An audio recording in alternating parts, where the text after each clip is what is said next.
guys, and welcome to episode 149 of the OCDStories.com podcast. So in this episode, I interviewed Elvis Gomes. Elvis was on episode 15 of the podcast, so, well over 2 years ago now. So it was great to get him on to catch up on his story. And also he gives, so if you haven't listened to episode 15, he kind of gives a recap of his story for those that haven't listened to that episode. But for those that have listened to it, he also updates it. So it's good to see how he's doing. In his story, he does mention a few sexually graphical, intrusive thoughts. So if you are listening with children, I will trust your parental judgment on what you decide to do with this information. But I just thought I'd give you a heads up. And then I wanted to get him on because he's now a PhD student, and he's looking into, well, he's a PhD student studying linguistics here in London, and his kind of research is around understanding experiences of obsessive compulsive disorder related to sexuality, gender, and relationships. And I won't kind of describe what it is here. I'll let him do it because he obviously knows it far better than I. But on top of that, we talk about how you guys can get involved if you wish to help him with his research.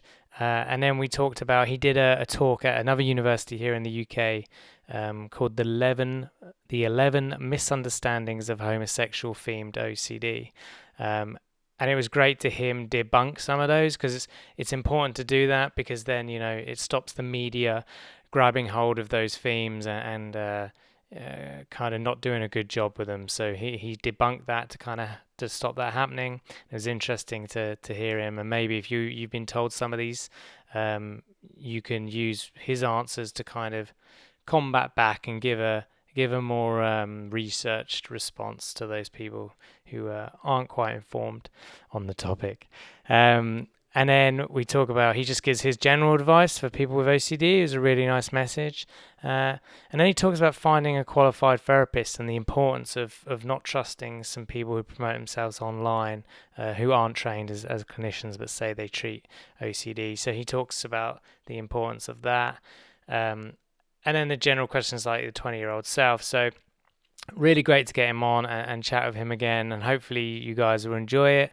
And if you're interested, please do take part in his research. And so as always, thank you for listening. I deeply appreciate you, and I hope the podcast is helping. And if it has helped and you get a moment, please leave a review on whatever podcast you listen to it on, because it helps me reach more people and strokes my ego, of course. So thank you for that. And without further ado, here is Elvis.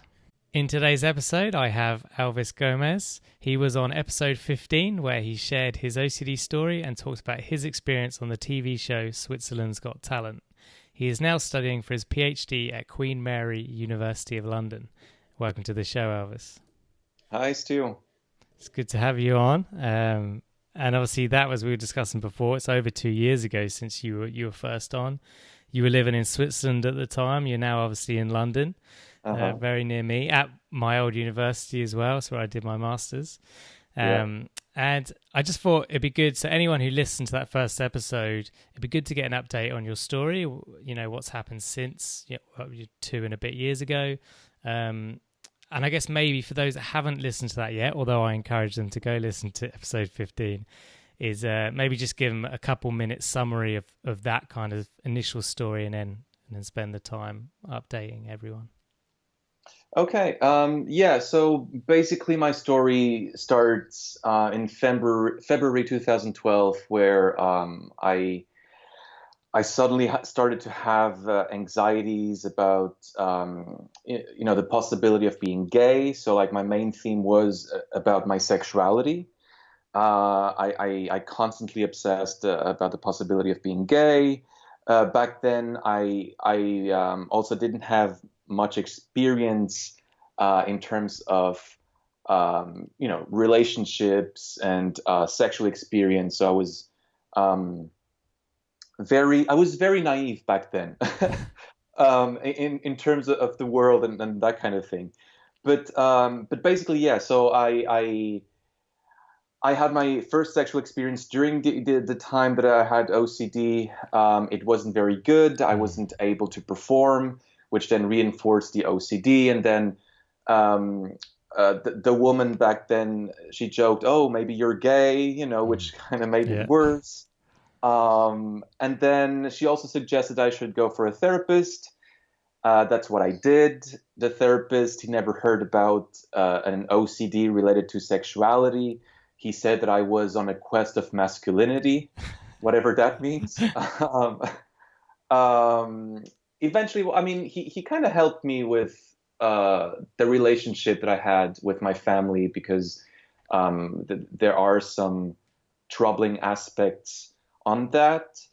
Um, and then, well, while I was seeing that therapist, there was a time where I spent 2 weeks at home. I was living by myself. So I didn't go out for 2 weeks, and I almost killed myself because the obsessions were just never ending. Yeah. So I was really like I had the knife in my hand, and I was ready to cut my wrists. And then somehow, you just have this thought about your family being very sad of your death and your friends and then I thought, well, if there are gay people who are actually happy and they came out to their family and friends and they're happy, then I can probably also do this. So I thought, well, if I come out as gay, the anxiety and the obsessions would stop. So I did a coming out to my family and to my friends. They were very, very surprised by that. Also very accepting Good. of the whole thing, which for me was a relief. But the obsessions and the anxiety didn't go away at all. Um, like it seemed that it even made it worse. Yeah. And that's when I realized, okay, so that it is OCD. Yeah. Because I've been reading about it online, and it just seemed to me that what I was feeling back then corresponded to the symptoms that the articles mentioned and so forth. And then in August 2012, I went to America for a year abroad at the University of Montana. And basically, I found a therapist over there who completely understood um, my experience as OCD. He then, I didn't do CBT with him because he thought that CBT in the long run didn't have deep effects. So basically, what he did was rebuilding my self-confidence because I wasn't very self-confident back then. I didn't know why I was studying English literature and film. I didn't, well, I wasn't able to have a relationship with girls. So he thought, well, maybe if we could build up that aspect of myself, then the anxiety and the thoughts would disappear. He helped me indeed very much. I went back home to Switzerland and I actually did my own exposures. So whenever I would have a thought, I would just stop arguing with it and kind of fantasizing the thought to its end. Yeah. Like if the thought would be, oh, you want to um, suck his dick, then I will be like, oh yeah, I want to suck his dick, and I also want to fuck him in the ass, and all having these all very visual images of having sex with another guy. At the very beginning, it was very, very anxiety provoking to do that, but then with time, I realized that I would have like um, a certain time without having obsessions.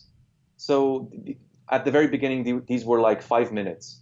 And then after 5 minutes, I will be like, oh, I haven't thought about it for 5 minutes. And then, the thought comes back again. So those little spaces, time spans without obsessions, they would increase with time. So I went from 5 minutes to an hour to a day to a week to a month and eventually even to a year. Without having any anxiety, obsessions, compulsions, just being completely OCD free. Um, Then in 2015, I went on Switzerland's Got Talent with a song about OCD.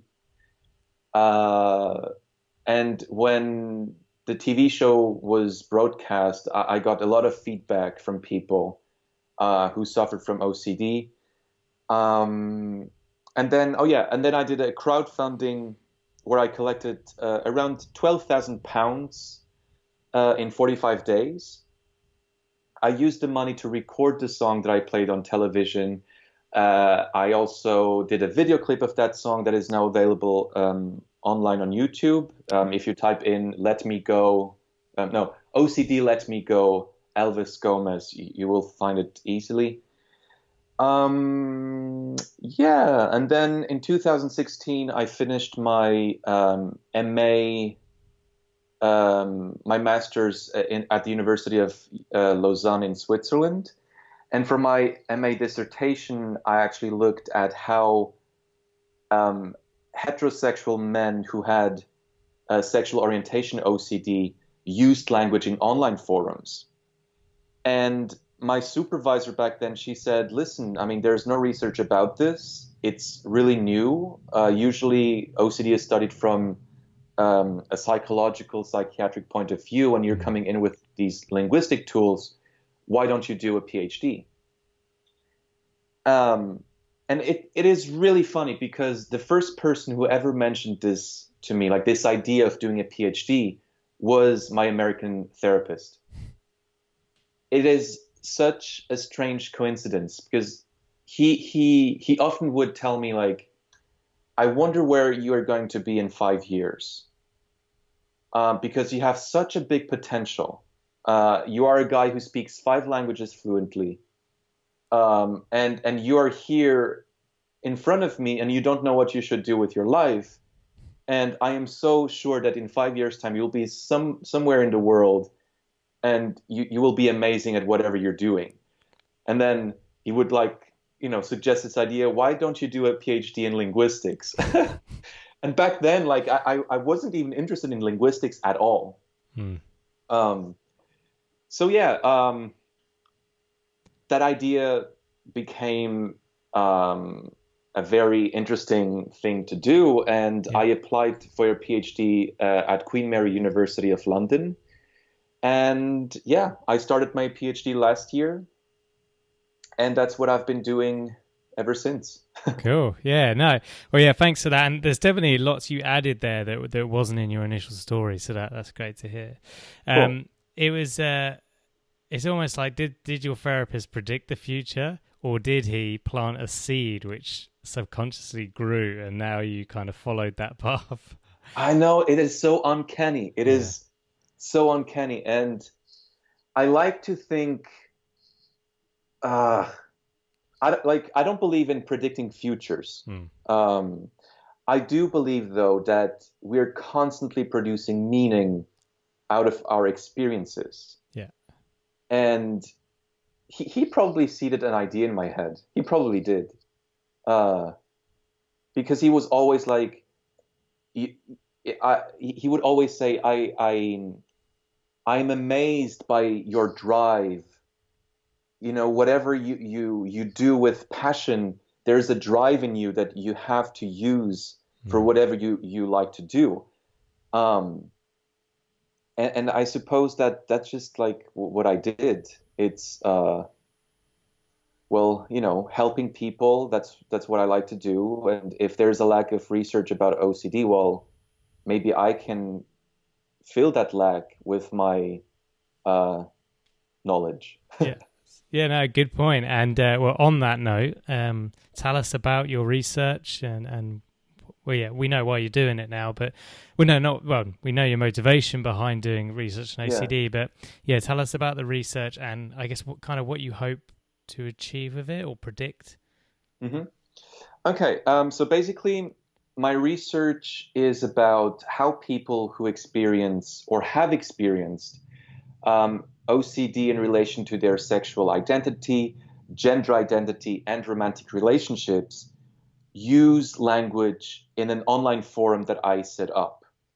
Um, so literally spent a full year to get ethics approval to open an online forum. And I like the ethics committee. Um, I don't even know if I should say this, but like, let's say that they had a hard time understand what my research was about, Yeah. because I had to mention the types of intrusive thoughts that could potentially appear in the forum.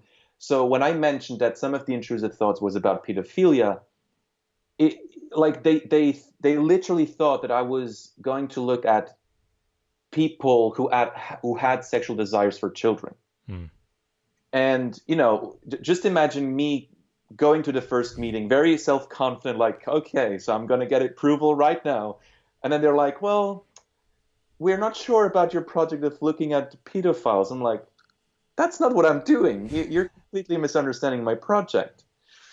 So I had to write to 3 OCD specialists, including my therapist, for their support. So they wrote letters, and then eventually the ethics committee accepted it. So yeah, and why I'm doing that research basically is because, well, first of all, there is a huge misunderstanding of what the type of OCD that we call pure O is. And even there's an even greater misunderstanding about the types of OCDs that touch on sexuality, gender, and relationships. Usually, when people talk about sexual orientation OCD, many think that it has to do with internalized homophobia, with like a diagnostic label to promote reparative therapy, which is the kinds of therapies that religious fundamentalists use to cure homosexuality, quote unquote, which is very problematic, obviously. Yeah. So I was like, okay, well, I need to do something against that. And the best way to do this is to look at how people who experience these intrusive thoughts talk about it. Right? It's not by looking at how people who don't have it will talk about this condition. It's really the people themselves who can shed some light on it. And then the other thing that I found very interesting is that there is a little bit of research on sexual orientation OCD, a little bit less on relationship OCD, and only 3 short reports on gender, what I call gender identity OCD. And these studies have only been done on heterosexual people, which means that there is no research at all on LGBTQ plus sufferers of OCD. And I think that the assumption that, let's say, somebody who is gay and is obsessing about being heterosexual is just the opposite of a straight person obsessing about being gay is a bit misleading, because LGBT sufferers, they already had to do a coming out, so they already had to go through a process of establishing their identity. So if they then have the OCD that makes them doubt that choice, I think it's different. I mean, there's different stuff I going. get what you're getting at. Yeah. So that is then another reason why I thought it would be interesting to actually look for LGBTQ plus sufferers and see what they have to say about this whole thing. And yeah, there are some people online who identify as LGBT. But yeah, right now I don't have any in my forum. So if there are some LGBTQ plus people who suffer from the types of OCDs that I'm interested in, who are listening to us right now, please come to the forum and tell your story, because that would be so valuable. Excellent. No, yeah. So, well, yeah, I'll put the link in the show notes for everyone listening, and they can go check out that forum. Yeah, there's some things that you feel that you almost want to get out of it. You know, that I don't, because obviously you can't necessarily. Obviously, a lot of scientists do. I think it's a myth that they say they're unbiased, whereas they obviously have a lot of bias usually going into Always. research. Yeah. Yeah. always. Even the people who use quantitative methods, Yeah. there is always a bias. Oh yeah. Always. Yeah, you don't research something if you don't want to find something out. But Yeah. yeah. So is there any predictions you have that you feel could positively impact OCD or OCD treatment, or how the media and society sees OCD, anything like that? Um, hmm. I thought about, how could my research be useful for therapists? And I'm not sure yet how it could be useful. Mm. For this, I really have to analyze first the data and how they use language, and maybe I could find something. I don't know. Yeah. However, the research itself does raise awareness about it. Like every time that I present my work in conferences, people are surprised that there is actually such a thing called sexual orientation OCD, relationship OCD, and so forth. Um, and even some therapists. I have met therapists who say, "Oh yeah, I know about OCD," and then when I tell what I'm doing, they're like, "But is this OCD?" So I mean, and there are studies that have shown that. Um, so there is a study that provided to, I think, 360 therapists 4 different vignettes of OCD symptoms. And the one about homosexual obsessions was 77% of the times misdiagnosed as a sexual identity crisis. Mm. I mean, that's a lot. And what year was this? I think it was in 2013. Okay. And I th- were all the people clinical psychologists or OCD specialists? yeah, yeah. Okay. And they did CBT. I can send you the link Yeah, after. yeah, it'd be good. It'd be interesting to see that, because I'm always wary of those figures, because obviously there are many people uh, that aren't true specialists. That makes Mm, sense, because most mm, OCD specialists that fully they spend their day jobs with OCD mm, understand, as Reed Wilson said in this podcast, that the mm, theme is rubbish. It's all OCD, and they spot those patterns, even if they've, I come into the therapist's office and I'm looking around for something, and I'm afraid of wallets. I have a fear that wallets are mm. going to kill me. Now, I've never heard that worry in my life, Right. but an OCD for specialists would be like, there's an irrational fear, and then Mm, they're checking, or they're washing, or this is OCD. They don't need to understand that there's a million others with fear of wallets attacking them. You know what I mean? So when I mm. see that data, I'm always wary. Not, I mean, it's still a worrying fact, because there are trained professionals who aren't Yeah. fully specialized that don't. I can't remember, but I think that they might not have been OCD specialists, Okay, though. but just CBT, yeah. Yeah, yeah, Yeah, I always emphasize try and get people who work with people with OCD, because when you do, then there's a good chance they're going to understand. exactly. Yeah. Cool. So I think, yeah, my study could potentially raise awareness about these OCDs. And Cool. also, like, every time that there is something in the media going on, like, I'm Yeah. really ready to react on it from a more academic point of view. Excellent. So I'm waiting for Rose's adaptation of her book, Pure, Hmm. to come out on television next January, I think it is, so that I can write a little response to it. Yeah. Yeah, Yeah, and jump on any negative articles. yeah. I'm sure hopefully there won't be. Yeah, so, okay. So, yeah, so you've mentioned about people who within the LBG, count me out here, LBG. LGBTQ. That's it. Yeah, it's been a long, long day. Community who have OCD to Uh-huh. share that, and what other people would you like in that forum? I mean, basically, like the requirements to participate are the following. So people have to be at least 18 years old. Um, they they need to experience the intrusive thoughts that I'm interested in. That is, intrusive thoughts about sexuality, gender, and relationships. Hmm. Or they might have experienced them in the past and now they're completely OCD free. That's completely fine, because it's also very important to know the stories of those people.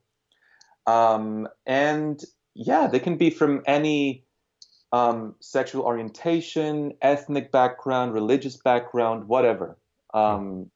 So it's really large. I tried to make it as large as possible. Yeah.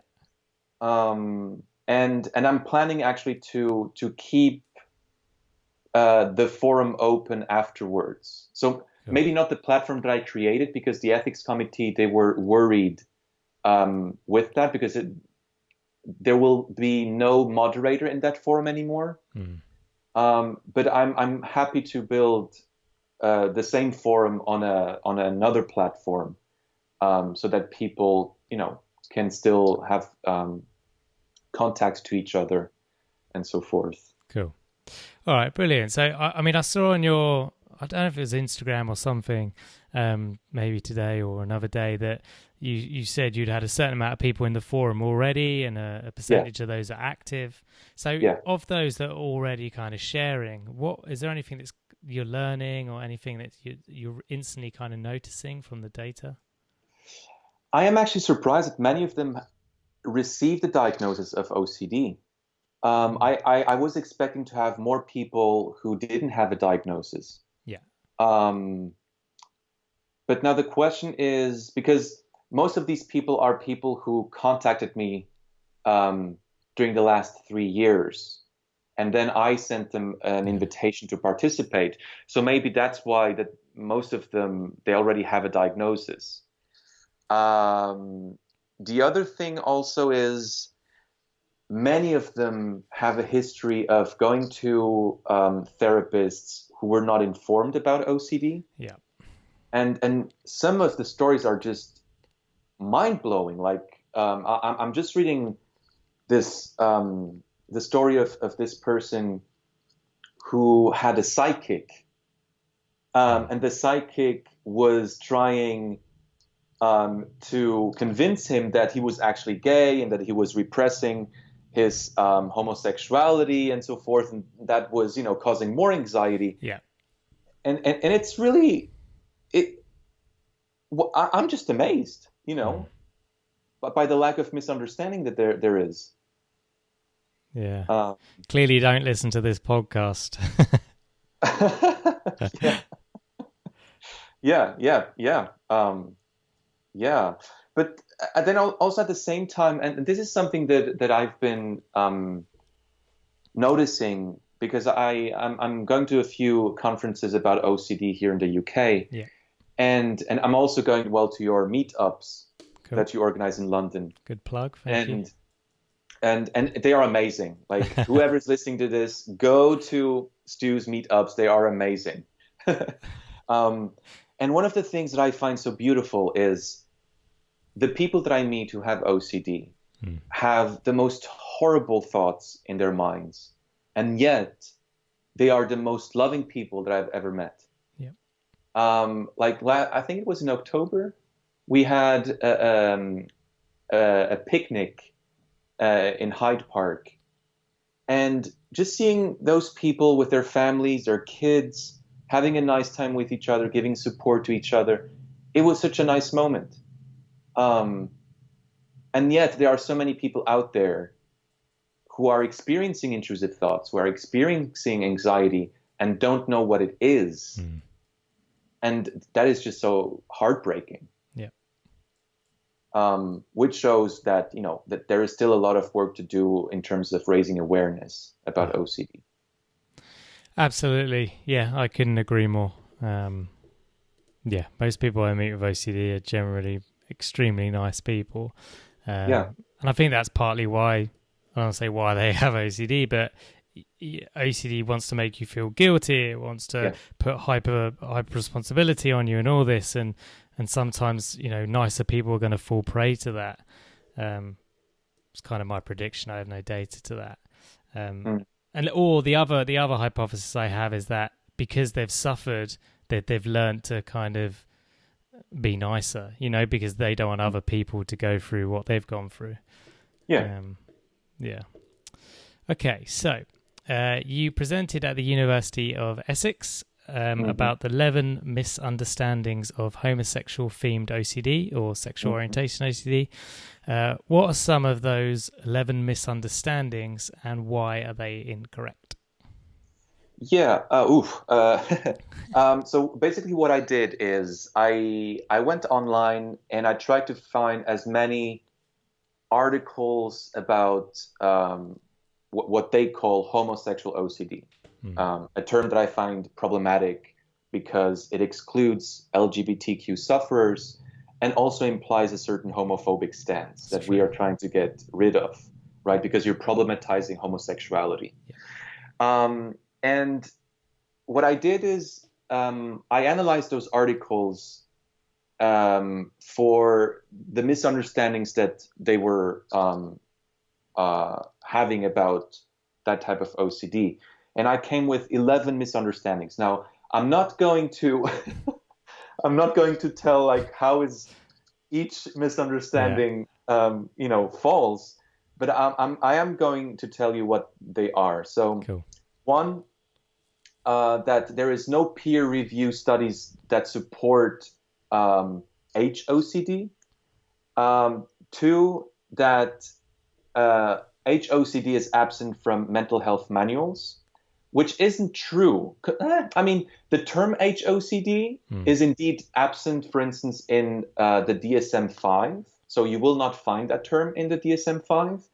However, in the OCD chapter, they mention sexual intrusive thoughts. Yeah. Now, something that I find very interesting is that they don't mention intrusive thoughts related to homosexuality.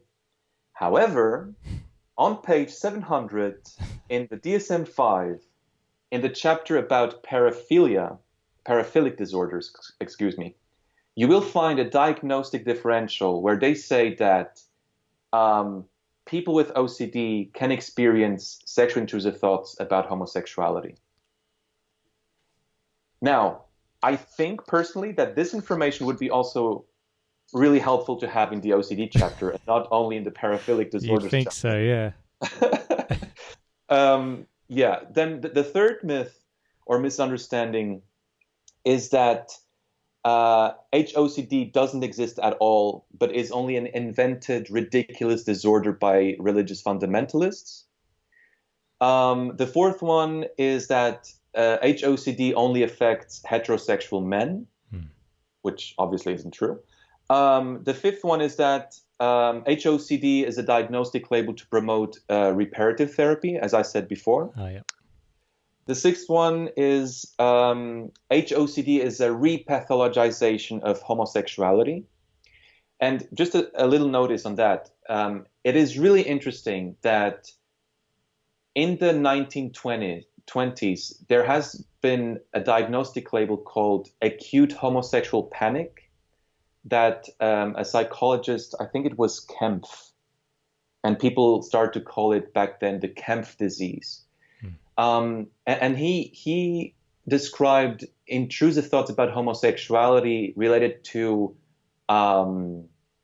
psychotic disorders, where people were having hallucinations of homosexual acts and so forth. And then later in the 50s and 60s, when homosexuality was still seen as a mental disorder, there was research carried on by Bieber. And Justin. no, it's not Justin. Sorry. Good one. um, and obviously that research was very homophobic because it was trying to cure homosexuality. But one of the diagnostic labels that they had was pseudo homosexual anxiety, and how they described it is uncannily similar to how sexual orientation OCD is described today. Mm. So maybe, and this is really a huge hypothesis that I'm establishing here, it is clear that anxieties about homosexuality have been around in society for many Yeah. centuries. And maybe back then in the 50s and 60s, what therapists would have called pseudo homosexual anxiety was maybe OCD. Mm. Because they say that the people who had this, they never had any homosexual experiences. they were having these thoughts all the time. They couldn't turn them off, and they were causing a lot of anxiety. Yeah. But again, I mean, that's just an hypothesis. I'm not It here to does say sound a lot, yeah. that is true or not. It's just, Yeah. it could be. The seventh misunderstanding is that HOCD is a product of homophobia.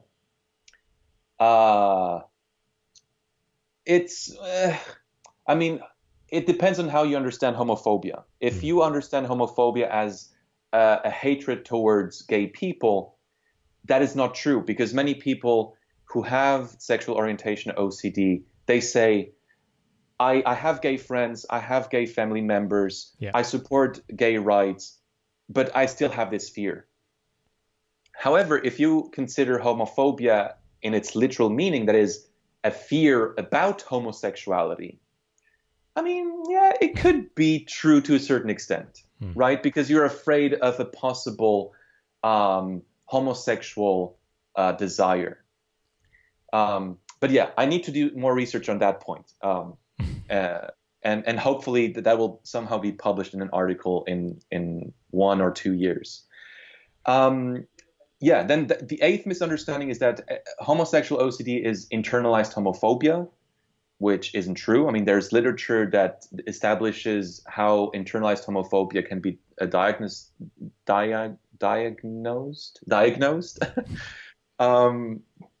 Yeah, and then the ninth misunderstanding is that HOCD sufferers are homophobic, where, again, I said it before, it's not true. Yeah. The 10th misunderstanding is that HOCD is a sexual identity crisis, and sufferers should try to figure it out with experiencing with same-sex people. And last one is that those sufferers are actually bisexual. So yeah, I mean, I still have to do a lot of research about these misunderstandings and debunk them. Yeah. But I really hope that my forum, the data that I get from my forum, will help me to actually show that a lot of these don't make sense. Well, absolutely. And I think that's really important. The more evidence you can find. I mean, to me, that all makes sense what you said, and they're all misunderstandings. But it's about getting data. So you to prove the people that don't have any understanding of OCD, you can say, well, you're wrong because here's these studies which show you're wrong. And then that way the press will get their facts straight and all this, because hopefully they will look at the research. That's a vital thing. Yeah, and like every time that I present about my research at conferences, I'm always expecting somebody from the LGBT community raising their hand and saying, "Oh, but you're being homophobic, blah blah blah," and I mean, I completely get where they're coming from. I mean, non-heterosexualities were pathologized, so it's obvious that people react in a very sensitive way. And that's also why I really but I hope to get people from the LGBT community and who have OCD to come out and tell their stories on my forum, because it's only with their stories that I can show that, to the world, that sexual orientation OCD also affects the LGBT community. Yeah, and it's not actually about sexuality. It's about OCD. Exactly. Yeah. And also something that I'm exploring in my studies is that, like, how do social ideas about sexuality, gender, and love influence the OCD? Because I really have the feeling that the OCD is about a fear of not aligning with certain norms. So if somebody, if a heterosexual man is having doubts about being gay, I mean, in terms of OCD, then it's very often in terms of, I'm not manly enough. What does it mean to be a man? Oh, maybe I'm a bit effeminate. So if I'm effeminate, that means that I'm gay. So it's really a fear of losing identity, of not aligning oneself with the social norms that we have about sexuality, gender, and love, that creates those anxieties. Which then, I mean, that ties in with the idea that pure O is about taboos, unacceptable thoughts, forbidden thoughts, and that kind of thing. Yeah. Okay. No, I'm intrigued to see how it all pans out for you. And thank you for going over those 11 misunderstandings, because I thought it was worth sharing. General question then, so kind of away from everything you've been doing, just advice for people generally with OCD. Real generic question, but words of hope maybe is a better way of saying it. Yeah. Hope or wisdom. Usually people when they hear about my story or my research, or they read or hear about people's recoveries and that kind of thing, they often say, "Oh, that gives me hope that I could become, that I can get out of OCD." And I usually tell them, like, don't hope, because if you're hoping, you're still engaging yourself with possibilities. And if you're over investing yourself in possibilities, it might be that you're still obsessing about it. So instead of hoping, have the courage to face the OCD. That is, have the courage to accept the possibility of whatever the OCD is telling you. And also have the courage to talk to people about it. Because most of the times, people are very welcoming, actually. I heard from many people who had the courage to come out as having OCD, and they said that their friends and families, they were very supporting. I actually never heard somebody, I mean, there must be, but I never heard a case where they got completely rejected. I mean, yeah, it will differ across cultures, right? Because of course, in some cultures, mental health or illness is still extremely taboo, although it's changing all the time. But yeah, it's generally speaking, in England, America, Canada, mainland Europe, it's fairly acceptable. Yeah, so. Yeah. And yeah, so have courage to talk to people, to go to therapy. Even if like you read something about OCD and you're still not sure if you have OCD, just go to an OCD specialist. I mean, what you might lose is money. But I mean, what is it better? Is it better to spend months and even years suffering with the doubt whether it's OCD or not, or just go, since the very beginning to a therapist who has the tools to treat you? Yeah. And whatever you read online about those websites telling you to cure HOCD, don't fall for that shit. Like online therapies of these kinds, I'm very skeptical. Yeah. I prefer to go to a therapist who has like his personal webpage, okay? Yeah. And he actually has some evidence that he treated OCD. And also, if a therapist says, "Oh yeah, I've treated a lot of HOCD cases," I'm like, a well-informed therapist will just say OCD. He will not specify, like, you know what I mean, like only HOCD, like, because it seems to me that they are profiting out of people's anxieties, and they're like, "Listen, we have therapists who treat HOCD, come to us, we have all the tools." And then at the end of the day, it doesn't work. And here in the UK, there is this guy whose website is a bit problematic. Yeah, so like if you want to treat HOCD, it's just OCD. Go for an OCD specialist, and you'll be fine. Yeah, good point. And yeah, I always use the word OCD specialist as well, but I think it's also worth clarifying what we mean by that, which is a qualified registered therapist, obviously in CBT. And most countries have a governing body for CBT, which is a good place to look. In America, they usually have had BTTI training, or they've trained at a specialist OCD clinic. In the UK, there's the BABCP. You can find qualified CBT therapists there. Yeah, you're absolutely right. Yeah, an OCD specialist who is a qualified CBT therapist is it is the kind of go-to. And yeah, there are more and more people sadly popping up, as you say, saying Mm. they can cure all these things, like and they just don't have the training or qualifications, Yeah. and they're not held to strict ethical guidelines like an actual therapist is, which is the worrying thing. So yeah, do your research, and if you're concerned, just speak to one of the OCD charities, and they'll be able to point you in the direction of a Yeah. right therapist.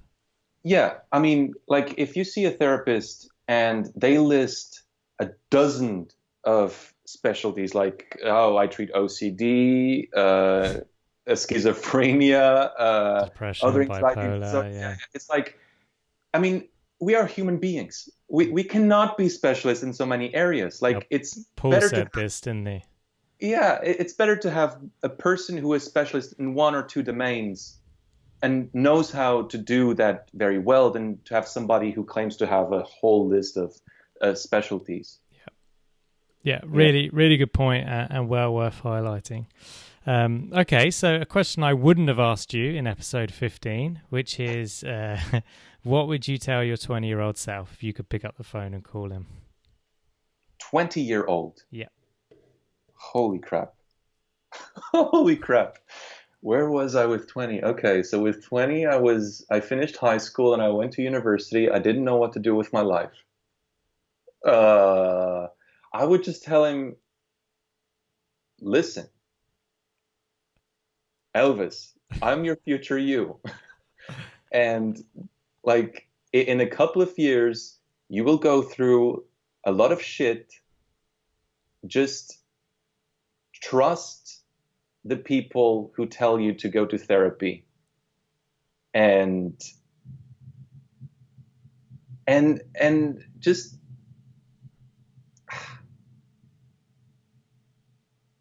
stop thinking about those gender and sexuality stereotypes that you might have learned from movies like American Pie, because I loved American Pie movies. Yeah, they were great.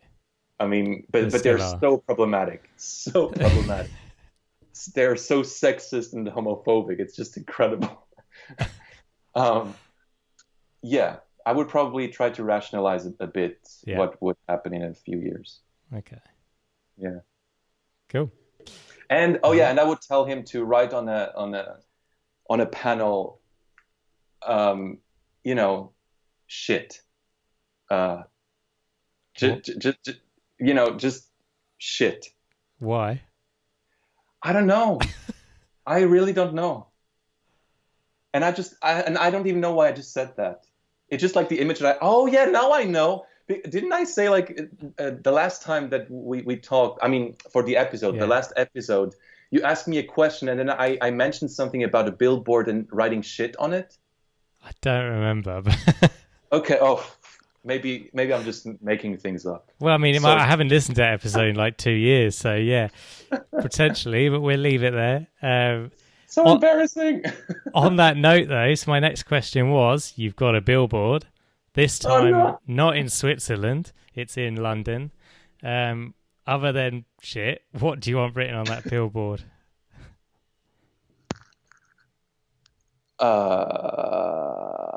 Yeah. People, if you're walking, stop looking at your phones. Oh my God, I hate this. I hate this.